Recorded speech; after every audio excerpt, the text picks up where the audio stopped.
Sporting club दवरलीन उल्लेखनीय प्रदर्शन करून कामोना स्पोर्ट्स क्लबाक 4 विरोधात 2 गोल फरकान हारायलो। स्पोर्टिंग क्लब दवरलीन 22वे फादर बासेलियो आंद्रादे यादिस्तीक सर्तीचे क्वार्टर फायनलीत सुवात मेळयली। माजोड्डेच्या मुसन खेळामाळारी फुटबॉल सर्त बरीच रंगली। पळयात रंगतदार डावपेच। दवरलीन सुरवेक आघाडी घेतिल्ल्यान खेळाची सुरवात विजेची जाली। कामोना स्पोर्ट्स क्लबान मात मध्यांतर वेळार पुनरागमन करताना जबरदस्त लवचिकताय दाखयली। दुसरो अर्ध फुडें सरताना कामोनान आपलो आक्रमक यत्न खर केलो।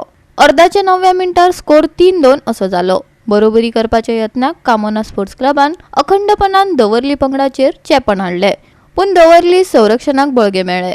शेवटाक कामोना स्पोर्ट्स क्लबाक स्पोर्टिंग क्लब दवरलीन 4 विरोधात 2 अशा गोल फरकान हारायलो आणि 22वे फादर बासेलियो आंद्रादे यादिस्तीक सर्तीचे क्वार्टर फायनलीत सुवात मेळयलीच। पळयात रंगतदार डावपेच।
जाधव आणि सानिका नागवेकर।